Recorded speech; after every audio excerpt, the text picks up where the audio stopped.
Bien, vamos a hablar un poquito de la distribución. Dijimos que todos los fármacos, una vez que son absorbidos, se distribuyen, ¿no? Fármacos de administración sistémica se distribuyen ¿por dónde? Por el agua del plasma, que, como dice acá, comunica los diversos compartimentos anatómicos, y la droga libre pasa al líquido intersticial por los poros. En general, hay el líquido, digamos, que contiene el plasma y además el líquido intersticial, digamos, que comunica todo. Además de eso, hay un, digamos, compartimiento intracelular, pero no estamos hablando de eso, estamos hablando de todo lo que es extracelular, ¿sí? Puede ser plasmático o intersticial. Ahora bien, la droga en plasma puede estar libre o unida a proteínas. Dijimos que típicamente cada droga, dependiendo de su naturaleza, tiene un porcentaje de unión a proteínas típico, que puede variar dependiendo de distintas condiciones. La unión con el transportador es mayormente reversible. ¿Ustedes conocen cuál es el transportador de drogas por excelencia? La albúmina, ¿sí? La proteína plasmática, si se quiere, por excelencia. ¿La albúmina qué naturaleza tiene? ¿Ácido o básica? Más bien básica. Es decir, que a quién va a ligar con más, digamos, con más afinidad. A los compuestos ácidos. Los compuestos ácidos y la aspirina, que la estuvimos hablando tanto tiempo, es uno de ellos, se unen con gran afinidad a la albúmina. Por otra parte, hay otros transportadores que están en menor cantidad. La albúmina es la que está presente en mayor cantidad y la que tiene mayor capacidad de ser mayor, si se quiere, sitios de carga donde puede conjugarse con los distintos, las distintas drogas. Otras son las alfa-1 glicoproteínas ácidas, que son ácidas. ¿A quién se van a unir con mayor afinidad? ¿A las ácidas o a las bases? A las bases. Los compuestos básicos se van a unir con gran afinidad a las alfa-1 glicoproteínas ácidas, pero estas no tienen la misma capacidad de la albúmina, ¿sí? Es mucho menor la capacidad. Después tienen cosas que son específicas, la globulina ligadora de corticoides, qué sé yo, CBG. Esa, bueno, en general es una proteína que transporta esteroides, ¿no? Y así hay otras. Pero la más presente de todas es la albúmina.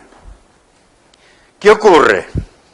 Acá hay una cosa muy importante. Vamos a empezar a hablar un poquito, vamos a seguir hablando, de las interacciones farmacológicas. ¿Vieron un prospecto cuando ven, no sé, algún medicamento que tomen que dice interacciones? No tomar con tal otro medicamento. Bueno, hay un caso, hay muchos casos, pero les voy a hablar de uno, de la aspirina, pues ya que estamos, siempre el ejemplo va a ser la aspirina, con los anticoagulantes orales. La aspirina y los anticoagulantes orales son compuestos ácidos que se unen con gran afinidad a la albúmina.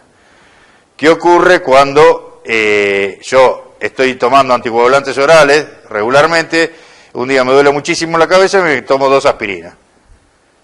¿Qué va a pasar? Va a haber competencia y la aspirina va a desplazar a los anticoagulantes orales de su unión a la albúmina. Resulta que los anticoagulantes orales, cuando están en fracción libre, tienen mayor efecto, aumenta el efecto y además aumenta la metabolización, porque tanto el efecto como la metabolización ocurren a nivel hepático. Pero a mí no me interesa la metabolización, sino que me interesa el efecto. Aumenta el efecto. ¿Qué puede pasar entonces? ¿Es un anticoagulante? Me venga, no sé, hemorragia. Bueno, puede pasar eso. Eso es un caso de interacción. ¿Y por qué se produce esa interacción? Es una interacción farmacocinética. Por competencia, por el transportador entre dos drogas que utilizan el mismo. ¿Sí?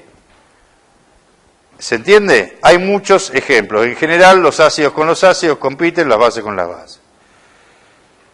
Bueno, también hay saturación. Por ejemplo, si por algún motivo la cantidad de proteína plasmática disminuye, no sé, hay menos albúmina o menos alfa-1 glicoproteínas ácidas, con más facilidad se van a saturar los transportadores y una gran porción va a quedar como fármaco no unido a proteína, con todas las consecuencias que se pueda tener. Bueno, el hecho de que una droga esté unida o no unida a la proteína tiene consecuencias, pero esas consecuencias dependen de cada droga porque existen muchísimos factores. Existen muchísimos factores que determinan lo que va a ocurrir una vez que el fármaco, no solo farmacocinético, ingresó al organismo, pero básicamente una droga con mayor fracción unida a proteínas, ¿usted le parece que se va a distribuir más ampliamente o menos ampliamente en el organismo?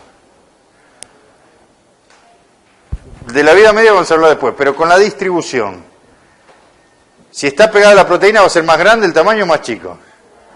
Va a ser más grande. ¿Se va a distribuir tan fácilmente? Seguramente no. Uno esperaría que a mayor, no siempre pasa, pero que a mayor porcentaje de unidad de proteínas, menor distribución, si se quiere, de la droga. Y también esperaría, que no siempre ocurre, que a mayor porcentaje de unidad de proteína, podría haber menor efecto, porque el efecto por lo general no siempre lo realiza la droga libre, no unidad de proteína, y podría esperarse también, tal vez, una mayor vida media.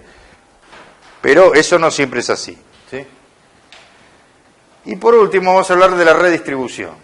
Bueno, se entendió la importancia del tema de la unión a proteínas y las interacciones farmacológicas, ¿no? Eso es lo que quiero que por lo menos les quede en esta clase. Después vamos a ir desarrollando, a medida que pasa el curso, otros conceptos. La redistribución. Una droga, cuando llega, por ejemplo, vamos a suponer que la droga la doy por bono intravenoso.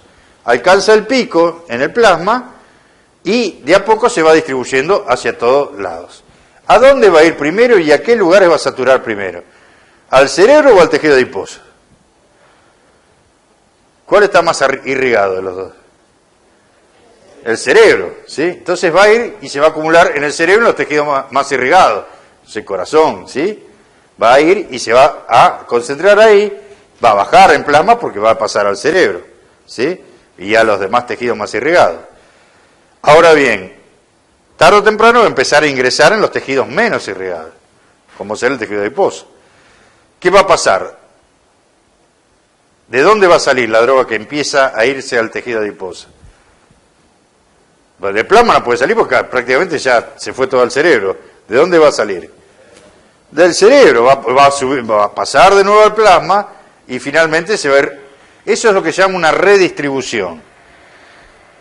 Cuando uno administra por vía intravenosa, por ejemplo, una droga, primero satura los órganos que están más irrigados y después baja la concentración plasmática y después vuelve a subir porque del más irrigado tiene que pasar al plasma para poder ingresar a los menos irrigados.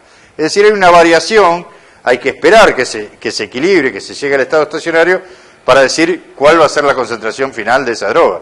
Porque al principio va a variar dependiendo hacia dónde esté yendo.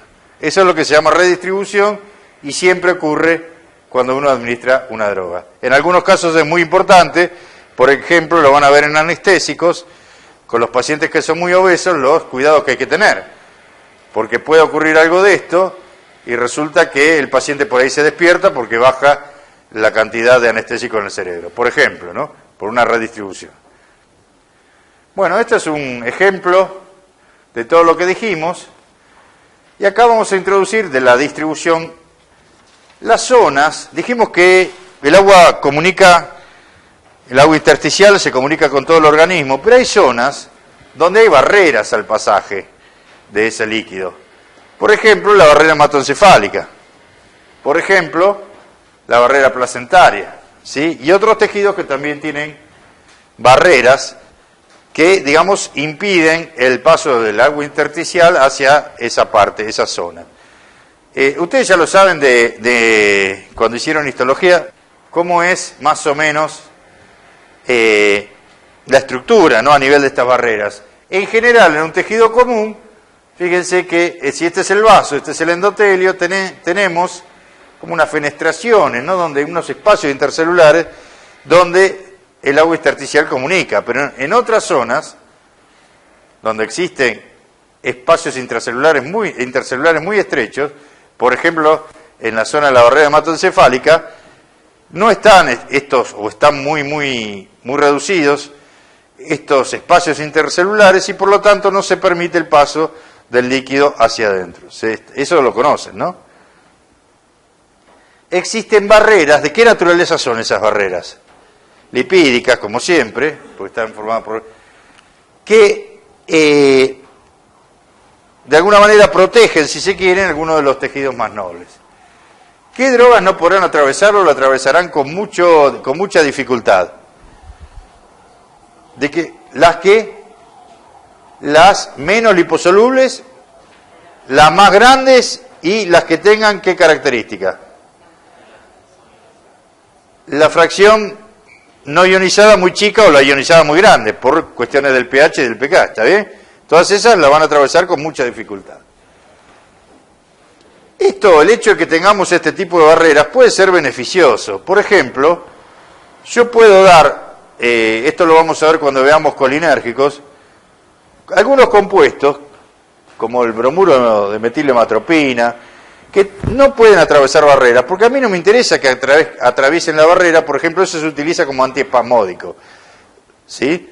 Un antiespasmódico para tratar de dolores, digamos, de espasmos, digamos, a nivel abdominal. Entonces tomo uno de esos y no me interesa a mí que son atropínicos. Después lo vamos a ver cuando veamos sistema nervioso autónomo. Son bloqueantes muscarínicos. No me interesa que lleguen al cerebro, es más, no quiero que lleguen.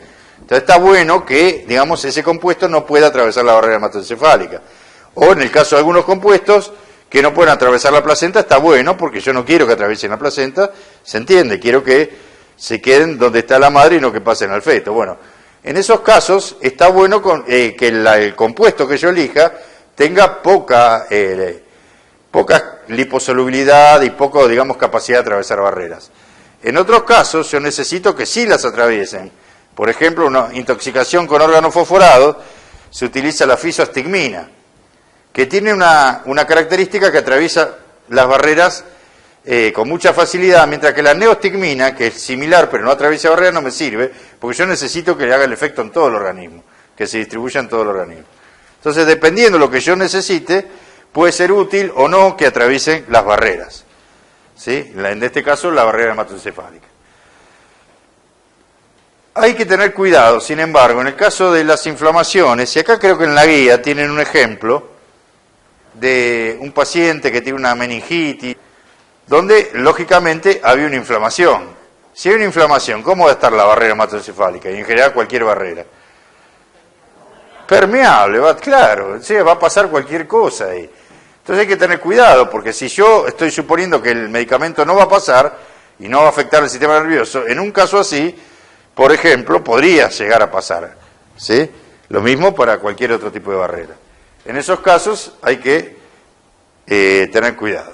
Igual eso lo van a ver en uno de los ejemplos de la guía.